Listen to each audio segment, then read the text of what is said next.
हम क्या पढ़ रहे थे? Oxygen therapy.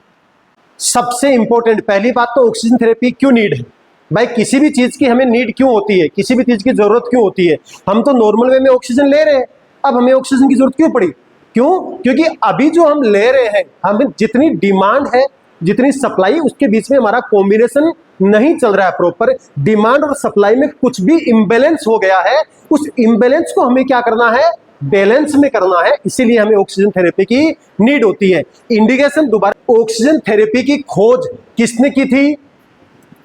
जोसेफ प्रिस्टली ने बोला था। ऑक्सीजन जो गैस है वो ओडरलेस है, किसी भी तरह की गंध आती है उसमें स्मेल आती है, वो क्या है? ओडरलेस है। और क्या है? कलरलेस है। ओडरलेस है, कलरलेस है, और नॉट ए इनफ्लामेबल गैस।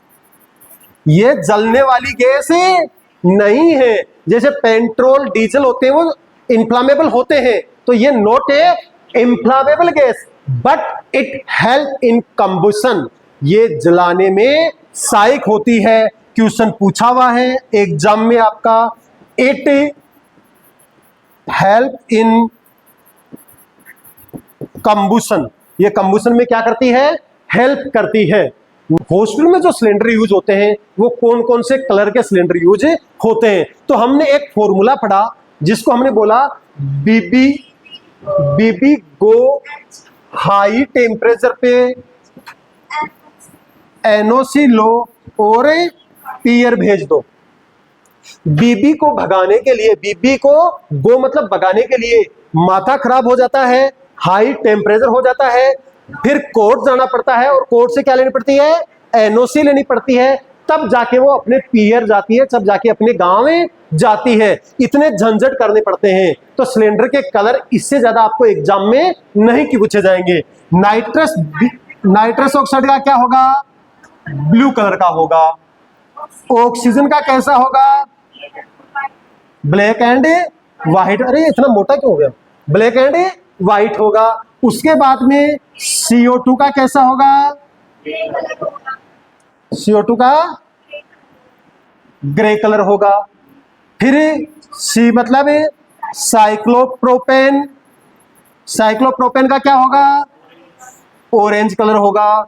और हेलोथेन आपकी एनेस्थेटिक गैस है, हेलोथेन गैस का कैसा होगा? पर्पल होगा।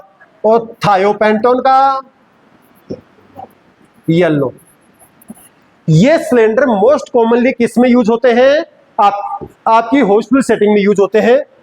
Blue nitrous oxide, black and white oxygen, grey CO2, orange cyclopropane, halothane, purple और थायोपेंटोन येलो। नाइट्रोजन का किस कलर का होता है? ब्लैक कलर का। एक चीज मैंने बात और करी, हीलियम का सिलेंडर बहुत शानदार। हीलियम का सिलेंडर ब्राउन कलर का होता है और किस काम में आता है? MRI में काम में आता है। एग्जाम में क्वेश्चन पूछा गया, ऑक्सीजन के अलावा आपका सिलेंडर, ये आपका सिलेंडर है, इस सिलेंडर में किसका सिलेंडर है? O2 सिलेंडर है। इसमें इसके अलावा और कौन सी गैस होगी? हीलियम होगी। हीलियम कितनी परसेंट होगी? 10%। और ऑक्सीजन कितनी होगी? 90%। मेरी बात समझ रहे हैं? दूसरी बात, जो आपका ये सिलेंडर बना हुआ है वो एक मटेरियल का बना हुआ है। वो किस मटेरियल का बना हुआ है? Molybdenum La। मोलिब्डेनम La का बना होता है। जो ऑक्सीजन सिलेंडर है इसका प्रेशर होता है 2200 PSI पर स्क्वायर इंच। आपका सिलेंडर का क्या होता है? प्रेशर होता है। उस पाइपलाइन का 50 to 60 PSI प्रेशर होता है। CO2 जो गैस है ना आपकी, CO2, इसका ऑपरेशन थिएटर में क्या यूज है? Laparoscopic surgery. इंसेप्लेशन में करते हैं ना आप, पेट में जो हवा भरते हैं, लेप्रोस्कोपी जो गोल ब्लैडर की सर्जरी करते हैं। क्रायो सर्जरी में भी CO2 का यूज करते हैं। बात समझ में आई क्या? सिलेंडर को ओपन करने के लिए किसका यूज करते हैं? स्पेनर का यूज करते हैं, की का यूज करते हैं। स्पेनर हमेशा किससे काम करता है? एंटी क्लॉक वाइज ओपन करते हैं। नॉर्मल वे में हम जो ऑक्सीजन देते हैं उस ऑक्सीजन के कुछ हजार्ड्स भी होते हैं, कुछ उसके क्या होते हैं, हजार्डियस इफेक्ट होते हैं। वो कौन कौन से होते हैं? पहला आपका ड्राई सिक्रेशन हो जाते हैं। नेजल कैविटी में आपके सिक्रेशन क्या हो जाते हैं? ड्राई हो जाते हैं। जैसे आप हवा जाएगी तो आपकी म्यूकस मेम्ब्रेन है ना, जो गोबलेट सेल्स है म्यूकस सीक्रेट करती हैं, वो क्या होने लगेगी, बार बार वो ड्राई होता रहेगा। तो ये एक होता है कि नहीं ऐसा। दूसरा ROP होता है, रेट्रोनेट्रल ऑफ फाइब्रोप्लेसिया। ये नॉर्मल वे में हम मानते हैं कि जो इंट्रायूटेराइन लाइफ होती है बच्चे की, जो प्रेगनेंसी में बच्चा इंट्रायूटेराइन लाइफ में 4 महीने की उम्र में क्या करना चालू कर देता है, रेटिना का डेवलपमेंट चालू हो जाता है। जो कंप्लीट कब होता है भाई, रेटिना का डेवलपमेंट जो 4 महीने में चालू हो जाता है वो कंप्लीट कब होता है, वो टर्म कंडीशन में होता है। यदि बेबी प्रीटर्म हो गया तो वो इसका मतलब रेटिना क्या है, पूरा मेच्योर नहीं हुआ, उसमें मेच्योर का मतलब आप ये समझिए वस्कुलराइजेशन है ना। अब मैं कहूं कि ग्रोइंग कंडीशन में जो वसल्स जब ग्रोइंग कंडीशन होती है ना रेटिना की, तो वो O2 के प्रति हाईली सेंसिटिव होती है। O2 के प्रति क्या होती है, हाईली सेंसिटिव होती है। अब आप उनको ऑक्सीजन दोगे तो अरे पानी किसी पेड़ को दे दोगे, ऊपर ही ऊपर डालोगे, थोड़ा थोड़ा पानी डालोगे, जड़ तक नहीं जाएगा तो ऊपर ही ऊपर ग्रो कर जाएगी ना, तो वो बहुत ज्यादा क्या करने लग जाएगी, चारों ओर ग्रो कर जाएगी और आपको क्या बना देगी, ब्लाइंडनेस कर देगी। तो इसलिए आपका ये भी होता है। दूसरा, हाँ परमानेंट हो जाएगी, रेटिना तो इंपॉर्टेंट है ना, तो वो परमानेंट ब्लाइंडनेस भी आपको कर देगा। उसके बाद में दूसरा इफेक्ट क्या होता है, ये आपका सिंपैथेटिक सिस्टम है ना भाई, आपको सब कुछ परोस के थाली आपको यही दे दें तो आपका डिप्रेशन होगा कि नहीं, तो सिंपैथेटिक क्या होता है, डिप्रेशन हो जाता है। रेस्पिरेटरी भी क्या होता है, डिप्रेशन हो जाता है। इसलिए COPD में आपने देखा होगा कि सेंट्रल जो आपका ड्राइव होते हैं वो खत्म हो जाते हैं, इसलिए उसको लो कंसंट्रेटेड O2 ही दे। जिस पेशेंट को O2 चलानी है या जिस पेशेंट को O2 चल रही है, वहां पे नर्स की क्या होती है, कुछ रेस्पॉन्सिबिलिटी होती है कि नहीं होती। बस सबसे शानदार, चेक रूम सेफ्टी। आप ये चेक करेंगे कि रूम ऑक्सीजन थेरेपी के लिए सेफ है कि नहीं। मैंने आपको कल एक एग्जांपल भी दिया था कि एक बंदे ने क्या किया, स्मोकिंग की आदत थी, स्मोकिंग, आप मास्क उसको लगा रखा है, उसको तो उसने सर पे लगा लिया और वो क्या कर रहा है, पी रहा है, तो आप आग लग गई और ब्लास्ट हो गया और उसकी डेथ हो गई। तो हमेशा हमें क्या क्या उससे हजारियस इफेक्ट हो सकते हैं, क्या क्या प्रॉब्लम हो सकती है, वो चीजें हमें बतानी है। उसके बाद में नेक्स्ट, जिस पेशेंट को ऑक्सीजन चल रही है उसको आप ये बोलेंगे कि आप डीप ब्रीथिंग एक्सरसाइज करिए। डीप ब्रीथिंग एक्सरसाइज मतलब आप भाई गहरा सांस, गहरा और लंबा सांस लीजिए, या आप स्पायरोमेट्री करिए ताकि आपके क्या रहे, लंग्स में एटलैक्टिसिस जैसी प्रॉब्लम ना आए, या मैं बोलूं एल्वियोलाई कोलैप्स ना हो। इसीलिए आपको ये दो O2 टॉक्सिसिटी 2 टाइप की होती है। O2 टॉक्सिसिटी कितने टाइप की होती है, O2 टॉक्सिसिटी पहला टाइप होता है एक्यूट O2 टॉक्सिसिटी। दूसरा क्या है, क्रोनिक O2 टॉक्सिसिटी। एक्यूट है, देखो टॉक्सिसिटी कब होती है, जब आप मोर देन 50% FiO2 देते हैं। FiO2 आपने फंडा में पढ़ा होगा, FiO2 जब 50% से ऊपर देते हैं और वो कितने घंटे से ज्यादा, मोर देन 48 आवर देते हैं, तो टॉक्सिसिटी हो सकती है। और वो टॉक्सिसिटी होती है तो सबसे पहला सिम्टम्स कहां दिखेगा, सबसे पहला टॉक्सिसिटी का साइन कहां आएगा, वो एक्यूट कंडीशन होगी। और वो एक्यूट कंडीशन किसको इफेक्ट करेगी, CNS को। तो एक्यूट टॉक्सिसिटी का जो सिम्टम्स दिखेगा आपको, वो कहां दिखेगा, CNS में दिखेगा, सेंट्रल नर्वस सिस्टम में दिखेगा। और पेशेंट को क्या आ सकते हैं, कन्वल्जन आ सकते हैं। पेशेंट को क्या आ सकते हैं, कन्वल्जन आ सकते हैं। क्रोनिक O2 टॉक्सिसिटी मतलब टाइम हो गया टॉक्सिसिटी हुए, तो उस टॉक्सिसिटी में पेशेंट को क्या आएंगे, क्या डैमेज हो जाएगा, पल्मोनरी ना एपिथेलियम डैमेज हो जाएगी। पल्मोनरी एपिथेलियम ही आपकी क्या हो जाएगी, डैमेज हो जाएगी। तो एक्यूट में सीएनएस, क्रोनिक में किसको इफेक्ट कर रहा है, डायरेक्ट लंग्स को कर रहा है, डायरेक्ट आपकी किसको कर रहा है, एल्वियोलाई को कर रहा है। और ये आपकी टॉक्सिसिटी के साइन होते हैं कि ऑक्सीजन डिलीवरी सिस्टम होते हैं वो दो टाइप के होते हैं। ऑक्सीजन डिलीवरी सिस्टम कितने टाइप के होते हैं, दो टाइप के होते हैं। पहला होता है high flow oxygen delivery system और दूसरा है low flow oxygen delivery system. High flow delivery system exam में पूछा जा सकता है। High flow oxygen delivery system कौन कौन से होते हैं, बहुत बढ़िया, पहला HFNC और दूसरा वेंचुरी मास्क। और लो फ्लो जो आपका है, फ्लो लो होता है, उसमें आपका नेजल प्रोंग, O2 मास्क, इसका दूसरा नाम मैंने एक और बताया था हडसन मास्क, तीसरा पार्शियल रीब्रीथिंग मास्क, चौथा नॉन रीब्रीथिंग मास्क। तो हाई फ्लो HFNC और venturi, low flow nasal prong, O2 mask, NPR और NRM, ये मास्क होते हैं। इनका फ्लो हाई रहता है। टाइम हो रहा है, थोड़ा जल्दी से पढ़ेंगे अपन, इसके बारे में ज्यादा नहीं पढ़ेंगे क्योंकि रिवीजन कर चुके हैं एक बार, और दोबारा रिवीजन में हम सरफेसली पढ़ेंगे। यस, सबसे पहले हमने पढ़ी थी नेजल प्रोंग। देखो नेजल प्रोंग का यूज, जल्दी आप भी बोलेंगे, नेजल प्रोंग का use most commonly long term के लिए करते हैं। पहली बात तो ये क्या है, लो फ्लो वाला है। देखो इसकी खासियत क्या है, लो फ्लो है, इससे FiO2 क्या जाती है, लो जाती है। ये इसकी एक कमजोरी भी है ना। ये क्या है, रिलायबल रेट में आ जाता है, सस्ता पड़ता है, हर कोई खरीद के लगा सकता है। दूसरा, ये क्रोनिक यूज के लिए यूज करते हैं, या मैं बोलूं लॉन्ग टाइम। यदि किसी पेशेंट को 1, 2, 3 दिन ऑक्सीजन चलानी है तो उसको कौन सा सिस्टम देंगे, नेजल प्रोंग। बात समझ में आई। नेजल प्रोंग से जो हम ऑक्सीजन देते हैं उसका कुछ क्राइटेरिया होता है, कितने कितने।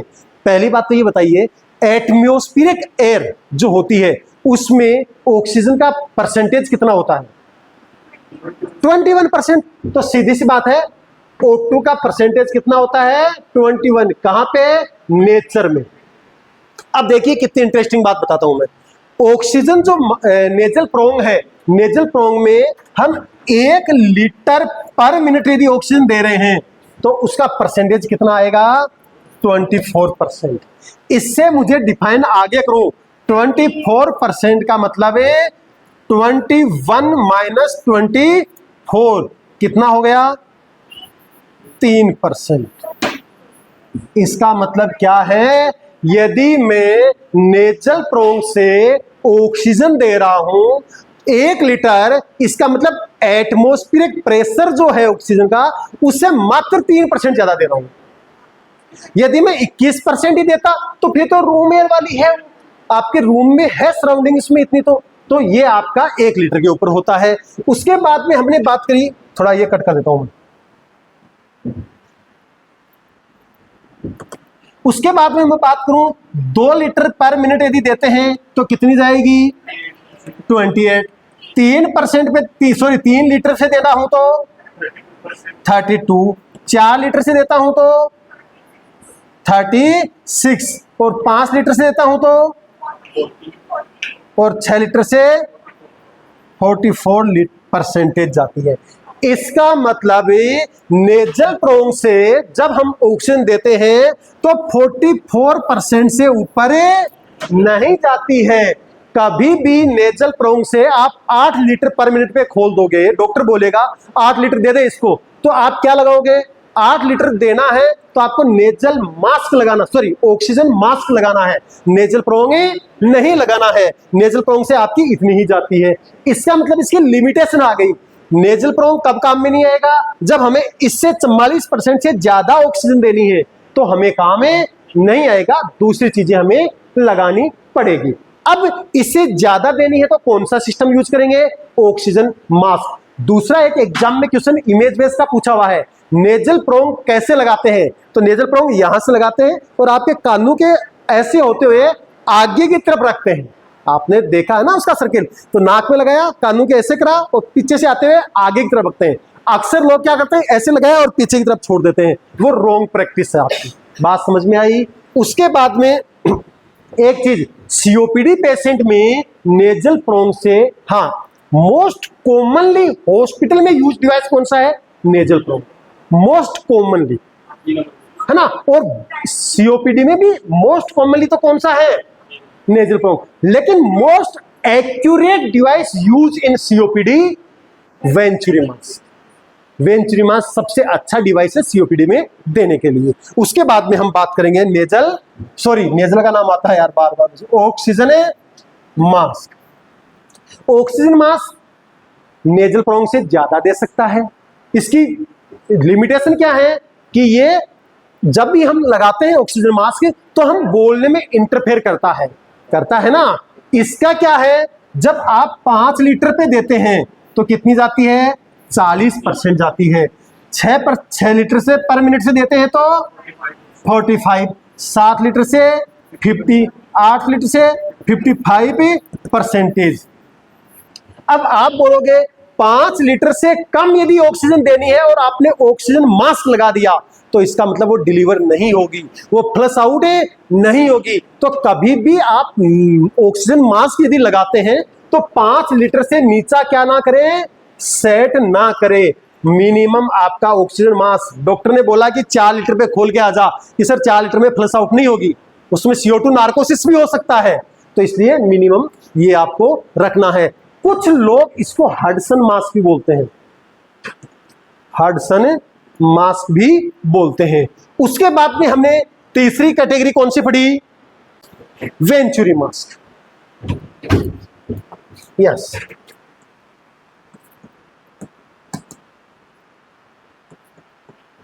देखो वेंचुरी मास्क से सबसे ज्यादा एग्जाम में क्वेश्चन पूछे जाते हैं, सबसे ज्यादा एग्जाम में आता है वेंचुरी मास्क हाईएस्ट एक्यूरेसी के साथ देता है। तो यदि कोई पूछे हाईएस्ट एक्यूरेसी कौन सा देता है? Venturi mask. कोई पूछे मैक्सिमम एक्यूरेसी कौन देता है? कोई पूछे प्रीसियस, प्रीसियस मतलब लिमिट एकदम नपी तुली, प्रीसियस कौन सा देता है? इसको एयर एंट्रेनमेंट मास्क भी बोलते हैं। इसका दूसरा नाम क्या है? एयर एंट्रेनमेंट मास्क भी बोलते हैं इसका दूसरा नाम। वेंचुरी मास्क एक प्रिंसिपल पे काम करता है, उस प्रिंसिपल का नाम क्या है? Bernoulli principal.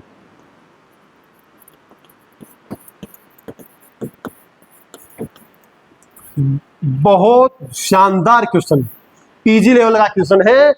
वेंचुरी मास्क कौन से प्रिंसिपल पे काम करता है? वेंचुरी मास्क बर्नौली प्रिंसिपल पे काम करता है। बर्नौली प्रिंसिपल क्या कहता है कि बर्नौली प्रिंसिपल में, जैसे आपने गैस चूल्हा, मैंने एग्जांपल भी दिया था कल आपको, कि जो आपका ये गैस चूल्हा को आप पीछे का भाग देखना, जब देखोगे यहां एलपीजी सिलेंडर लगा हुआ है और ये आपके गैस चूल्हे का बटन है, यहां लगा हुआ है।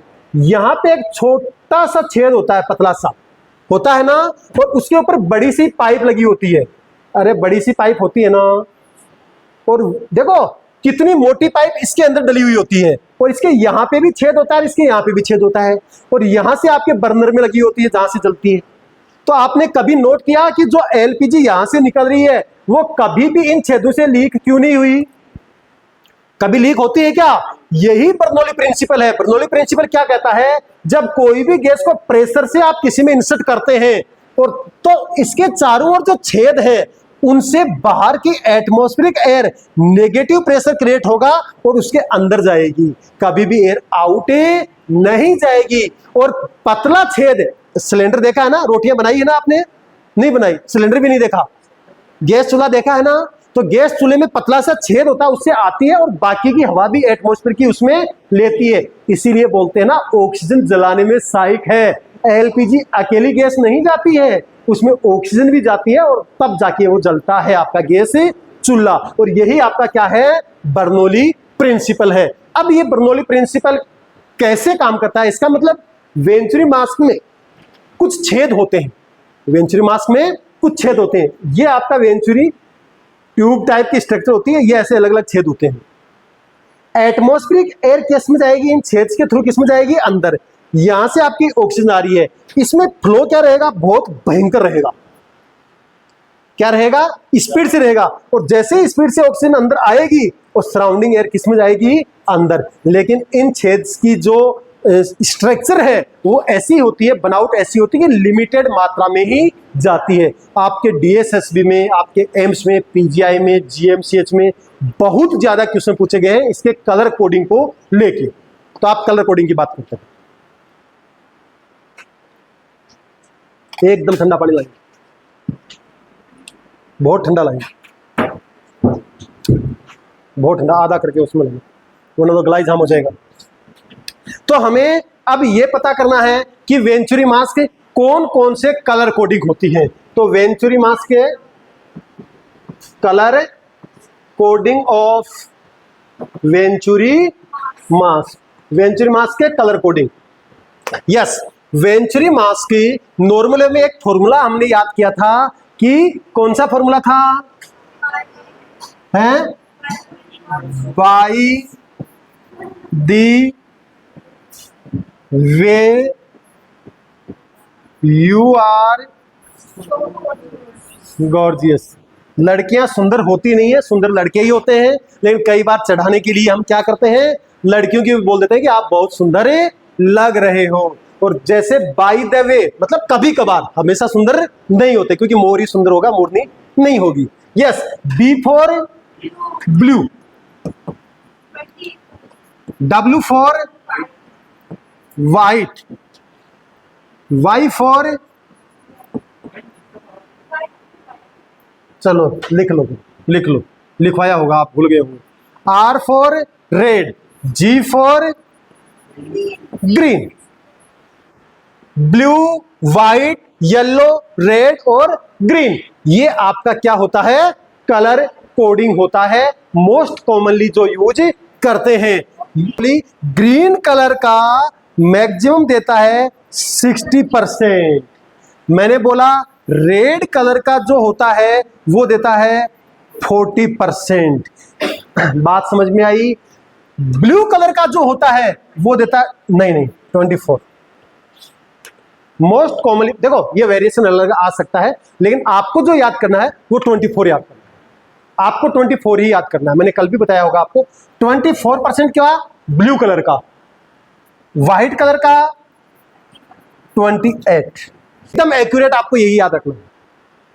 मतलब 2 लीटर से आप देंगे, 2 लीटर पर मिनट से देंगे तो 24% जाएगी, और 4 लीटर पर मिनट से देंगे तो 28% जाएगी, और 6 लीटर पर मिनट से देंगे तो 35 जाएगी, और 8 लीटर पर मिनट से देंगे तो 40 जाएगी। ये याद रखना आप ना। और 10 से 12 लीटर पर मिनट से देंगे तो 60 जाएगी। ये आपका डीएसएसबी में भी पूछा गया है, आपका एम्स में भी पूछा गया है कि रेड कलर से कितनी परसेंट, 40, 8 से 10, ग्रीन कलर से ये, इनकी वैल्यू कई बार वेरिएशन कर देते हैं। ये अपडेटेड होती रहती है, लेकिन आपको जो याद रखना है वो यही याद रखना है। बात समझ में आई? कर दूं क्लियर है? 24, 28, 35, एक मैंने बोला एक ऑरेंज भी होता है ना, उसकी 31% होती है। ऑरेंज होता है, आपको याद नहीं रखना है, लेकिन फिर भी यदि कभी पूछा जाए तो ऑरेंज कलर का भी आजकल नहीं आ रहा चलन में। इस पार्शियल रीब्रीथिंग मास्क, एक करी नॉन रीब्रीथिंग मास्क। देखिए पार्शियल दोनों में ही क्या चाहिए, टाइट फिटिंग चाहिए। दोनों में ही क्या चाहिए, टाइट फिटिंग चाहिए।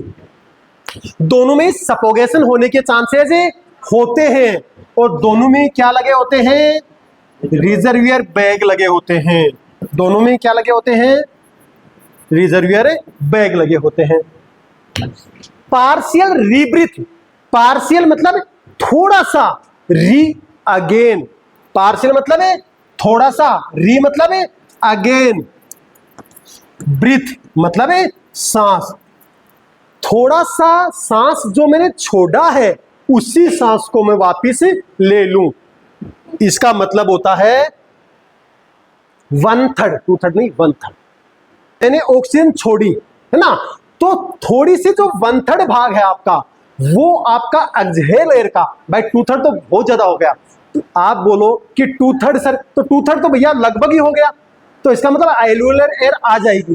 तो मैं क्या चाहता हूं, पार्शियल रीब्रीथ में क्या चाहता हूं, जो आपकी डेड स्पेस वाली एयर है, 1/3 जो एयर है, जो आपकी 150 ml एयर है, वो एयर आपकी क्या चली जाए, बैग में चली जाए, और वो बैग उतना ही खाली हुआ है, और फिर बाकी की हवा जो आपकी है वो चली जाएगी। तो जो डेड एयर वाली है उसमें मैक्सिमम अमाउंट किसकी है, ऑक्सीजन की है, मिनिमम अमाउंट किसकी है, CO2 की है।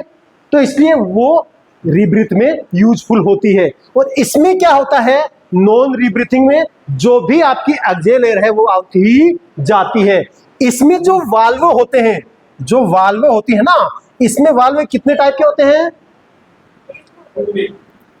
1 वाल्व होता है, और उसके वे कितने होते हैं, 2 वे होते हैं, मतलब बाहर भी जाएगी और अंदर भी आएगी। और इसमें 2 वाल्व होते हैं, बट वो होते कैसे हैं, 1 वे ही होते हैं। इससे जो पार्शियल रीब्रीथिंग है, इसे कितनी % ऑक्सीजन दे सकते हैं, 60 to 90 तक दे सकते हैं, 100 तक नहीं दे सकते, इससे 100 तक दे सकते हैं। अब एक क्वेश्चन मैंने बताया होगा जो एग्जाम में आया था, एग्जाम में जो आपकी हाई FiO2 किससे डिलीवर होगी, नॉन रीब्रीथिंग मास्क से हाई FiO2 होगी, और हाई फ्लो किससे होगा, वेंचुरी मास्क से। आपका हाई फ्लो किससे जाएगा, वेंचुरी मास्क से जाएगा। बात समझ में आई क्या। उसके बाद में हमने एक पढ़ा था oxygen hood, O2 hood most commonly किसको यूज किया जाता है, इन्फेंट्स में, न्यूबॉर्न्स में किया जाता है। O2 हुड जब लगाते हैं तो बेबी की पोजीशन क्या होनी चाहिए, सेमी फाउलर पोजीशन होनी चाहिए। इसमें 2 लीटर से लेके मिनिमम 2 लीटर है, मैक्सिमम 15 तक आप दे सकते हैं, 16 तक भी आप दे सकते हैं। एक बार एग्जाम में क्वेश्चन आया हुआ है, ट्रेकियोस्टोमी केयर कैसे करते हैं। तो ट्रेकियोस्टोमी केयर के क्या करते हैं, आउटर जो सरफेस होती है, आउटर सरफेस उसको क्लीन करते हैं ना, उसमें किसका यूज करते हैं, H2O2 प्लस NS, 2 चीज का यूज करते हैं। फिर जो आउटर सरफेस की ड्रेसिंग कैसे करते हैं, ये एग्जाम में क्वेश्चन आया हुआ था, आउटर सरफेस की ड्रेसिंग कैसे करते हैं, बीटाडीन से। और इनर सरफेस जो होती है उसकी ड्रेसिंग किससे करते हैं, नॉर्मल सेलाइन से। ठीक है, इसके बारे में बात करी। Outer surface clean with H2O2 plus hydrogen peroxide plus